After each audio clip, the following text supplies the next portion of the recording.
The digital side of things is not going anywhere, and whether you like it or not, you're going to show your face to the client. So just pretend the camera is your client that you're trying to sell That's on, good. right? So- This is where it's going, right? Everything's going online. And as the newer generation ages up, it's just going to be more of that. They're going to be leveraging those online platforms. And that's where I think businesses really need to start to focus their marketing on. That allows for growth in your business and pricing yourself as if you are the company that you want to be tomorrow rather than what you are today, so that you can save for growth. You see businesses that just stagnate, right? They don't adopt, they don't take on new things and new trends and especially with marketing, and they just flatline. Welcome to Louisville, Kentucky, to the John Deere booth here at Equip Expo. We are on a podcast marathon with our friends at John Deere, and our guest today from Canada, Mike Pletz. What's up, Mike? Paul, thanks so much for having me. This is awesome, man. This is looking great. Have you ever done a podcast in a studio this epic? I've only done one or two in-person podcasts, so this is awesome. Wow. How awesome did John Deere do here? They did amazing. Yeah, this is a great setup. I got to meet Mr. Producer and Paul Jameson, obviously. This is great. This is great. Mike, so you came down from Canada. I did. How easy was that? Did you fly, drive, or? We drove. It was a 9-hour drive. Myself and Chad from our other podcast, Not Our Finest Hour, we came together, and PK, our other co-host, couldn't make it, but it was a 9-hour drive, and it was smooth. Okay. Yeah. Cool. And this is your second year? This is my second year. Yeah. Last year I came with my wife, and year number 2, and I'll come next year. You just left her back in Canada? Or? I just left her back in Canada with the dogs. Okay. And you used to have like a travel channel with her or something? Yeah. I was digging up Mike Pletz on YouTube. And You're the only person that ever found that. And I saw that comment. Yeah, we did. Travel's like one of my passions and one thing that I really loved. And we had, like a YouTube channel. We had a podcast. That's how I got into podcasting and all that. You're the only person to find that. Somehow I was watching these travel vloggers one day and I was like, that looks like Mike Pletz. Yeah, absolutely. Fun times. Well, big thank you to John Deere for making this all happen. We're throwing these on the YouTube. Years ago, I think you encouraged me to put the episodes on YouTube. I don't know if you remember that, but you said something like you should put them on YouTube. Do you remember that? Absolutely. I think that I just kind of follow what other people more successful are doing, right? And I see them putting out video podcasts, and you might as well do the video, strip the audio, put it on Spotify or wherever, and then use it for YouTube. And YouTube's more discoverable, right? Yeah. That's the good thing about YouTube. Yeah, and then you can clip it out and stuff like that. Yeah. So that's huge. Yeah, absolutely. Cool. Well, thank you to Mr. Producer for his first ever Equip Expo. I see the recording is going. I used to do this by myself, and I would get flustered, forgetting to hit record or whatnot. I've heard a few stories of forgetting to hit record. Yeah, totally. Well, tell everyone about your Hardscape business up there in Canada. You have two businesses. You have a Hardscape business and you have a media business. Yep. I want to get into both, but start with the traditional hardscaping business. Yeah, I got into the industry back in about 2007. I started working for a stone supplier, and that went on for 7-8 years, where I worked through university and afterwards and just started picking up side projects, started doing these small lift and relays, low overhead type work, and dipping my toe into it. And then eventually I was making more on Saturday, Sunday doing side jobs than I was Monday to Saturday, half day Saturday at the stone supplier. So it made complete sense to, we're going to go all in and start this business and continue it. And How to Hardscape was born somewhere after that. Cool. Yeah. Now, one of the biggest phrases that you'll hear if you're newer to the lawn care, landscaping, hardscaping industry is this phrase of knowing your numbers. Yep. And it sounds pretty cool, but there's no like meat and potatoes behind what does that actually mean. Mm-hmm. As a small business owner, Mike, and I know you got your spreadsheets and you're into it.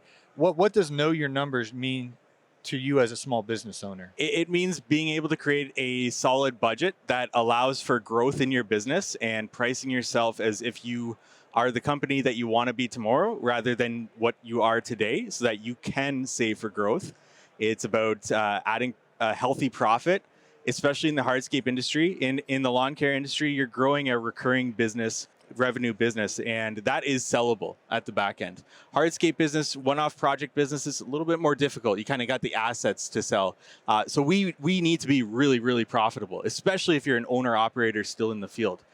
So I think that paying yourself a healthy salary that does not get included into the profit, your profit is after you pay yourself, and making sure that you're recovering all your overhead and making sure that you know what overhead recovery system you're using and why you're using it. I think that's very overlooked in especially project-based businesses, but also lawn care as well. What is your overhead recovery system that you use? I use the labor rate recovery. So I recover all of my overhead through labor.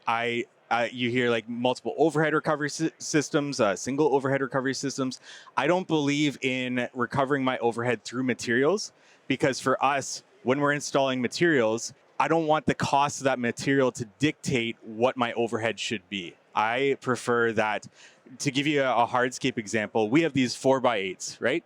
Very meticulous. It takes a lot of time to lay these, whereas we have these large slabs and very easy, plop them in place, much more of a footprint every time you're placing them. Those slabs cost more, but take less time to install. So we're going to make good money on that when we mark that up 10% to recover our overhead. Those pavers, half the cost of slabs, if that, and take more time. So we're going to make actually less money for more time. Doesn't make sense for a multiple overhead recovery system for that. And you might say, well, I'm going to just sell slabs and I'm going to make my money, but you might be overpricing yourself on those slabs, not getting those jobs, underpricing yourself on those 4x8s and getting a bunch of 4x8 jobs, and you're not recovering the overhead like you think you are. Makes a lot of sense. Now, each job that you do, are you calculating what you performed on that job? So it's like its own little business, each job. Can you explain that? Absolutely. So what I'm doing personally is I take production rates on every step of the process. So we actually, I know you mentioned our spreadsheet, we actually adopted that into a software. And now with the software, I can clock in at the beginning of the day, and then I can see all the production rates that I set for that specific job. So for a paver project, excavation, base preparation, screeding, laying, jointing, edge restraint, and cleanup. And I can see what my production rate is on those, as well as I can clock into those specific production rates. So I've got data that I'm accumulating on every single job to be like, hey, I'm quoting a project that has a similar excavation to this one. This is how long it took me. Boom, it's in there. And I'm quoting based on that labor rate and based on how long that job's going to take me. And then each job, like, what's your goal? Let's use 10,000 as a round number, Mike. You're doing a $10,000 job. How much is going to be in labor? How much is going to be in material? How do you calculate your owner's pay out of that? Then the profit, like what's the calculation that goes through your mind? So a very easy way to do it is either somewhere between 25% to 33% for each of those. So you could say like 25% labor, 25% materials, 25% overhead, 25% profit. Or you can tweak those as you go and say like 33% labor, 33% materials, 30%, 30%, 30%, 10% profit, right? So there's different ways that you can go about tweaking them, but that's kind of like a good rule of thumb to get started. But I still prefer to set a budget at the beginning of my season and say, okay, if I have, let's say, I work 5 days a week, I work 30 weeks in a year, and I've got this many hours in my season. If I've got 1,000 hours in my season and I work on a project for 100 hours, I need to take 10% of my overhead and apply that to my job, because 100 hours out of 1,000 hours is 10%. That project's going to take 10% of my season, 10% of my overhead is going into that project. And then I can figure out materials, I can figure out my labor based on how long that project's going to take me, and add a healthy profit on top of that. How do you calculate in if you can afford another employee, or where the health of the business is of adding? Because is it just you, or do you have team members helping you with this? I've got one full-time employee. I've got 2 part-time employees. I'm small. I like to be in the field, and I want to kind of be in the field for at least another few years here. And that's kind of my goal, and to transition out of the field probably in 3 to 5 years eventually. How do I do it? I just know that I want to remain a one crew business up until I start to slowly get out of the field. So I just know that I've got this much work signed up. I know that I can sign up more work based on my marketing spend, based on my leads that come in from that marketing spend, based on my close ratio from that marketing spend. And then I can say, okay, if I start to put this much money into marketing, I know that I'll be booked out this much on average. So maybe it's time to bring on another full-time employee so that I know I've got 3 guys as opposed to 2. I got you. Yeah. Very well said. In the world of hardscaping, and I know Canada, may have different laws than some of the states, but how are you doing your billing for that $10,000 job? What deposits are you collecting? What's I'm hiring you Yep. to do this. When do I have to pay you, Mike? I'm going typically 10% to get on our schedule, and then I'm doing 25% on. You collect that via check, jobber? How do you collect that? I collect it via e-transfer. Okay. Yeah, I don't do credit cards or anything just yet in my business. So it's just e-transfer. We can do check. That's fine. So 10% gets you on the schedule. 25% on that first day of work. And then it's just progress payments from there. For a $10,000 job, we'll probably just leave the back end because it's not a huge job. We'll be done within a week, and then we'll collect whatever's remaining. So 65% basically. Okay. If it's a larger job, if we're getting up to like 20 to 70,000, then we'll probably do progress payments, and we'll try to leave 10 to 20% on the back end. Those smaller 1 week jobs, I'm okay with leaving a lot on the back end just because it's not a huge amount to have to collect. Probably not the greatest advice. Probably best to leave 10% to the back end so that your client doesn't have leverage over you in that final, if they start pointing a bunch of things that need to be fixed, and that can be a headache. So yeah, that's how I do it. You mentioned a $70,000 job. What's the biggest landscaping job you've ever done? Biggest landscaping job I've ever done is $125,000. That was a complete pool patio remodel, steps. There was a retaining wall, lighting everywhere, and a walkway and a pergola. So that was about $125,000 to $140,000 Canadian. So yeah, convert that to US. I don't know what that is in US. I don't know. A lot. Yeah. That's a really good job. When it comes to owner's pay, and you mentioned it earlier, some guys will be like, yeah, Paul, we did 25% profit last year. And I'm looking at everything and I was like, well, what'd you pay yourself? And they're like thinking their profit margin is this. They're not even calculating what they paid themselves. Have you run into other guys facing that problem? And how do you pay yourself and calculate it so you know what your true numbers are? Yeah, you mentioned our spreadsheet. When I first started How to Hardscape, our first product was a spreadsheet. And this was adapted from when I was pricing projects for my own business. So it was my brain on a spreadsheet and allowed me to do basically what we're doing right now with the software. And that allowed me to use that product to offer it to other contractors and help them with their numbers. What happened was we had hundreds of people buy this spreadsheet, and I would always meet with them to onboard them, show them around the spreadsheet. And tons of people were talking about A, not knowing that their owner's salary shouldn't be included in profit, or B, they didn't want to charge a profit because they felt that profit is bad, or they don't want to mark up more than what they think they're actually worth. But that profit is what keeps you in business. It's what keeps the business growing. But I look at it more so as return on investment. Our risk in a business, especially dealing with equipment and employees and having people on the road, there's tons of risks that we take on as business owners. Not to mention our own capital is being deployed in the business through our overhead, through buying pieces of equipment. You want a return on that investment. You don't want to, if you spend $100,000 on a truck, you don't want to recoup that $100,000 over 5 years, and then that's it. You want to have a return on that money that you put in. Otherwise, you might as well just get a job, and that's fine, absolutely fine. And then just take money and put it in the stock market and get an average rate of return of 8% over, the lifetime of where we're at with that, because it makes more sense. This is people in Canada. Are you allowed to invest in the S&P 500 and American stocks? And everything? Absolutely. Okay. Always wondered about that. Yeah, absolutely. Well, what's the biggest financial mistake that you're seeing other, hardscape and landscaping business owners make? It's been a great few years, especially during what we had happen there, and a lot of people staying at home and investing into their backyards. And you saw it time and time again, people going all in. Buying tons of equipment, stretching themselves way too thin, and not realizing what's on the back end of this, right?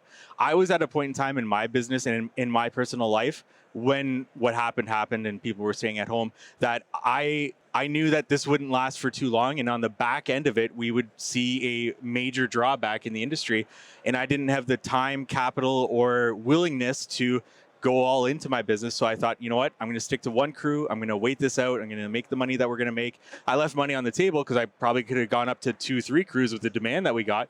But then on the back end, I would have stretched myself too thin out of what we saw this year. Mm-hmm. At least with what I talked to North America wide, it seems people have seen demand draw back quite a bit. People are getting a a lot more difficult to land jobs, to sign people up, just to get leads in the door. So I kind of figured that was coming on the back end of this, and I just wanted to, you know what, we'll wait.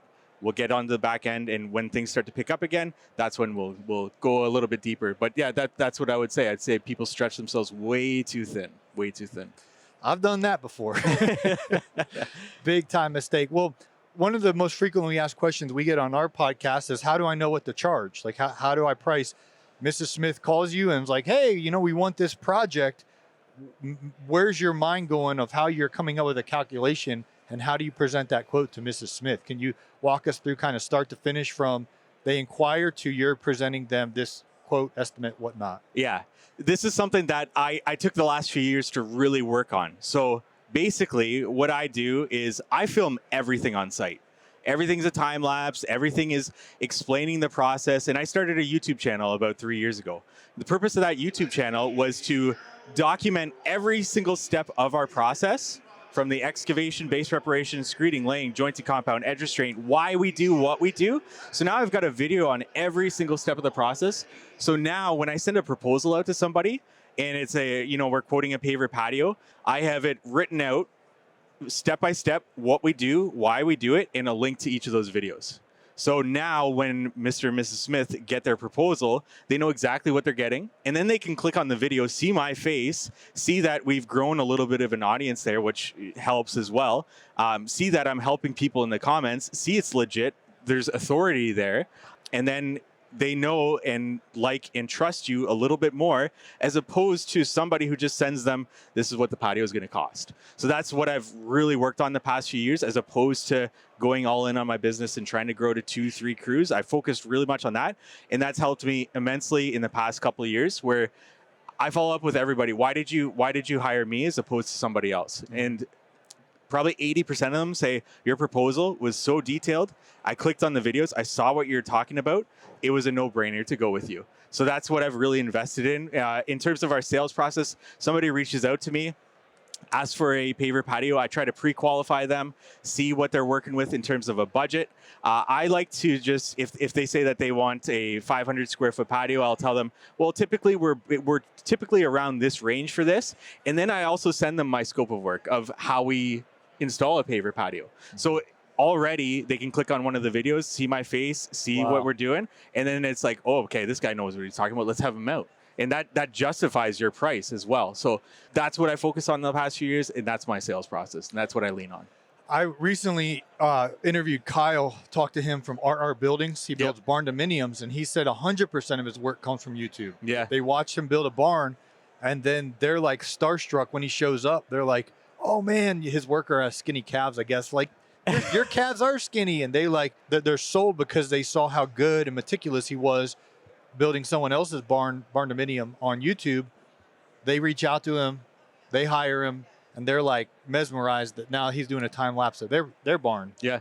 This is where it's going, right? Everything's going online. And as the newer generation ages up, it's just going to be more of that. People, they're watching Instagram, they're watching YouTube, and then there's going to be this wealth transfer where they're all of a sudden going to have money, and where are they going to go for the people to do their backyards? They're going to be looking on YouTube. They're going to be leveraging those online platforms, and that's where I think businesses really need to start to focus their marketing on, especially because it's organic. I get paid by YouTube, and I get leads by YouTube, and I use them in my proposals. So it's a win-win-win for me doing what I do. 100%. Well, tell us a little bit more about your media business, because you have your booming hardscaping business, but you also have the How to Hardscape brand. How did that all come about, and how is that making you money now? Yeah, so the How to Hardscape started actually 5 years ago now. We just hit our 5-year anniversary of the podcast. Congrats. Yeah, and thank you. And that started as going back to the travel podcast. I was already introduced to podcasts, really loved the format,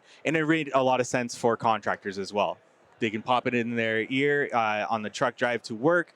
They can listen to it on the job site, not visual, just an easy way to digest information. So it actually started with a website because I like making websites as well. I like SEO. And then we went to the podcast, and then Instagram, and then YouTube a couple of years ago as well. How to Hardscape's more of like the community-based thing. I am a hardscaper's more like my personal brand. So that's kind of the difference between the two. If you see the two out there, it was just a way to get information out there in easy, free, and to help out somebody wanting to get into hardscape in the best way possible, in my opinion there. And then how do you monetize all those efforts? Because it's a lot of work. Yeah. So we do have sponsors on the podcast, and YouTube has been a great source of just like consistent revenue, and that goes up as more and more people subscribe, watch, and so on there.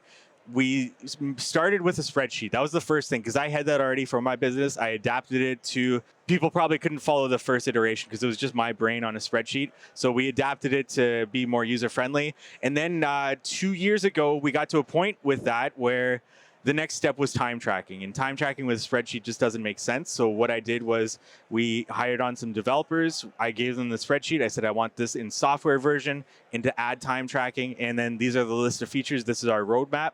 And for 2 years, we've been working on developing that and bringing on users to grow with us, essentially, smaller 1-2 crew businesses. And then we're just using that money that comes in with that. Also, everything that How to Hardscape makes goes into the software, as well as some of the stuff that Ever After Landscaping makes as well. In my landscaping business goes into that as well. So How to Hardscape is not making me money because it's all going back into the software. Yeah. What would you say to somebody who's like, I'm not doing that YouTube stuff, and they don't even see the value of getting local customers through people being able to kind of, showcase and have a portfolio of your work on the YouTube?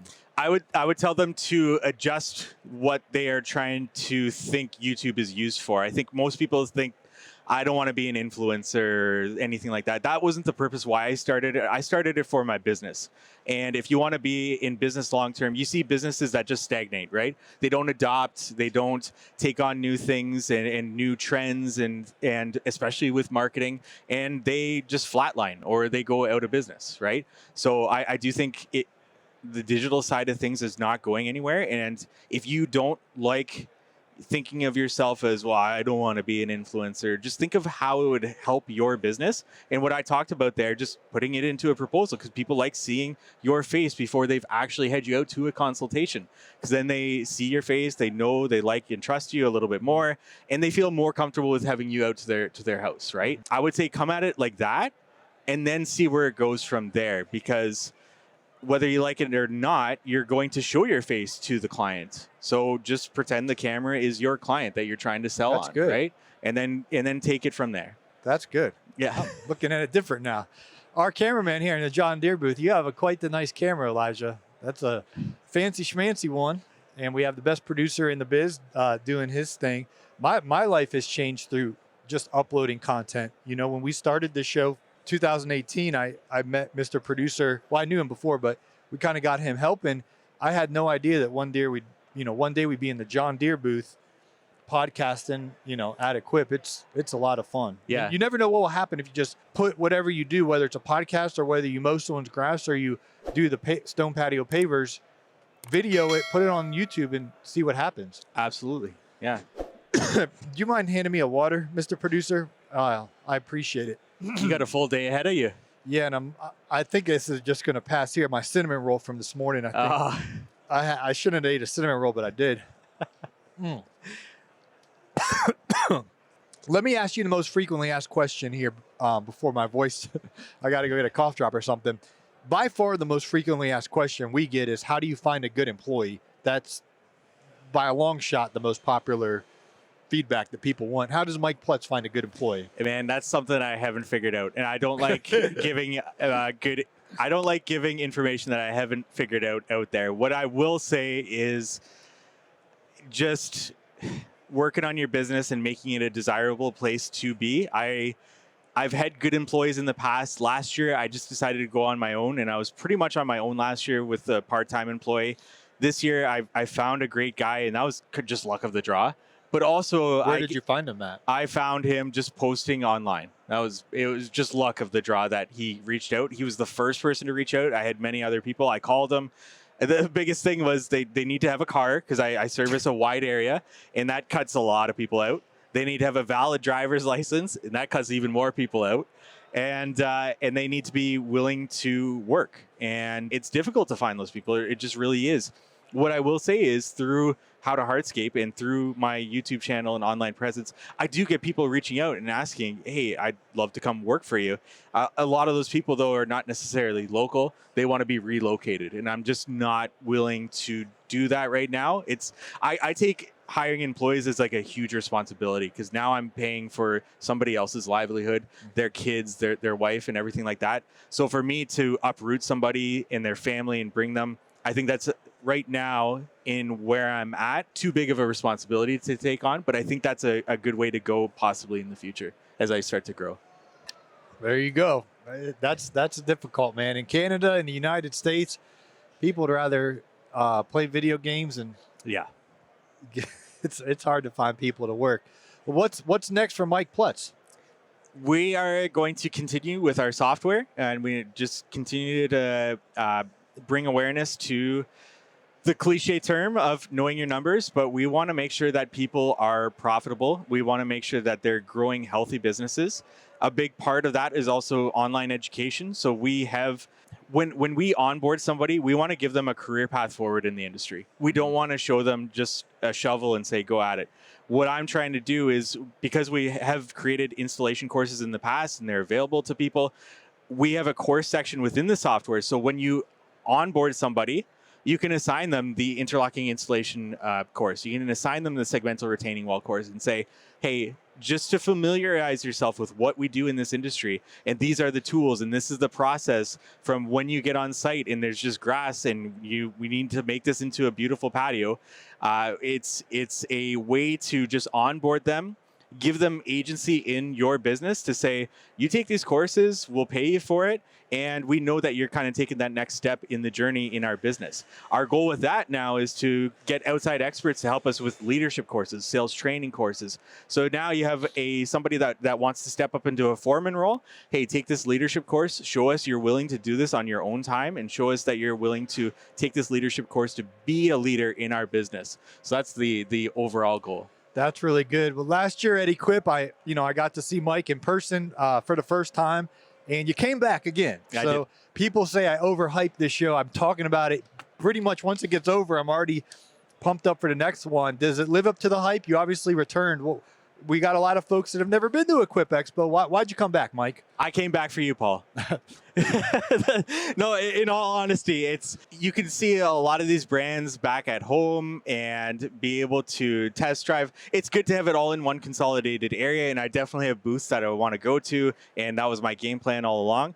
But it's also to be able to see people that you talk to online, because there's only one chance where everybody's in one spot. Yeah. And to be able to see faces, so important, and to be able to network and talk with people and see what other people are doing, because everything with my business has all been adopted from other people, and taking a tidbit from here and putting it into my business and here, and so on and so forth here. So it's just a great way to get so many different ideas in one area from all regions of North America and beyond, but also to see people and to actually get to meet Mr. Producer in person. Did that surprise you? Did you know he was coming? Or? No, I was standing there. I was taking a picture. I saw somebody standing here, and he landed in the picture. And then Mr. Producer came up to me and Mr. You heard Producer, his I was voice, so and you excited. connected the dots pretty quickly. It's not the face, because I've never seen the face before. Really? So, and he's off camera. He's right, Elijah. We have clear instructions to the video editor and to Elijah. He's not on camera. But what do you think? Looking at him, does it look like what you thought, or what? I expected him to have more gray hair. I'll say that. I expected him with his voice, his silky smooth voice, to be a lot more, I would say gray hair. I don't know why. And that's just the picture I got, Mr. Producer. Who'd you meet last year? I know you've been influenced by some of these folks. What influencers did you meet last year? Who you want to meet this year? Who did I meet last year? Well, I met the Almonds, and I met Josh Sutton. I know you know Josh Sutton. Oh, yeah. And Scheller, and just with all the people that I've interviewed on the How to Hardscape podcast, it's just so many people that I wanted a chance to actually see their faces in person. And also, I just know people's like Instagram handles. Mm-hmm. So somebody will come up to you and they'll introduce you by their name, and I'll be like, I have no idea who you are. And then it'll be, oh, I'm at the blah, blah, blah landscape. Oh, we've been talking to each other for 3 years. Yeah, that makes a lot of sense. So it's more so those chance run-ins, but also being able to see people that I've interviewed. Super cool. Well, we have 14 episodes to do here in the John Deere booth. I got to pace myself and stay on schedule. But I have one more question for you about LinkedIn. I feel like I've been seeing you over there. Yeah? Right? That's good, I guess. You've been posting on there, right? Yeah, every once in a while I'll post the podcast and it will stuff show like it to me. Most of our listeners don't touch LinkedIn. They don't do LinkedIn. But I feel like that's where the professional, like if someone has $1 million home, odds are they're on LinkedIn. Sure. I found value in LinkedIn. Yeah. Why are you on LinkedIn? What would you say to someone who's kind of sleeping on it? To be honest, I don't know a lot about LinkedIn. I just post whenever I think of a chance. The problem is there's so many different platforms, and I go deep into one or two platforms, and then Which ones are those? Those are YouTube and mostly Instagram. Yeah, those are good. But YouTube for me is something that I dove a lot more deeper into the past couple of years, and I put Instagram aside a little bit. That's all I got the time for.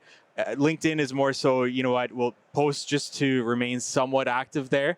And I would say that that's a great place, especially if you are B2B, if you are looking forward to get into like commercial spaces and to be able to do commercial work. LinkedIn's a great place. That's why I'm not super active, because I'm not after the commercial. But I would say that if you are sleeping on LinkedIn and you are doing commercial work and you want commercial work, you know exactly who you're talking to. You know the person that you want to get in touch with. So you can literally search the business name and you can see the employees in that business and you can say, that's the person I want to talk to based on their job title, and literally message them. I think that's the most powerful thing with LinkedIn, and not necessarily, Yeah, super cool. Well, how can people connect with you, Mike? You can connect with me, How to Hardscape, wherever you can find us. Most social platforms, mostly Instagram, podcast. And you can just go to howtohardscape.com. It's got everything, if anything I talked about here would help you. And then I Am a Hardscaper is my personal brand, most active there on YouTube. Cool. Well, thank you so much, Paul. Thanks so much, man. Awesome. Yeah. And thank you to our friends at John Deere for making this time and space possible for us. This is a dream of mine. I actually visualized this years ago, Mike, and I told Naylor about it. I was like, we got a podcast from the showroom floor, but there's 1,000 exhibitors here, and there's a waiting list of at least 50. Like, if you wanted to be here next year, you'd just be on the waiting list in case one company doesn't come. And so it's impossible to be here. Yeah.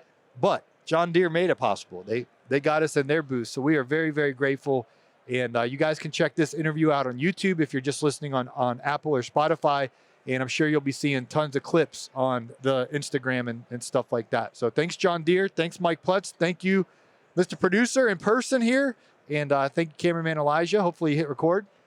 All right, we got a thumbs up. So we'll catch you on the next episode. Go ahead. Can I say something really quick? This inspires me, Paul, and everything that you do in the green industry and all that. And just seeing this gives me so many different ideas as well. So I appreciate you. And I think we reached out to each other, or I reached out to you back in like 2019 when I was first starting. And you've always been very generous and kind, not just to me, but to the entire industry. So I thank you for that.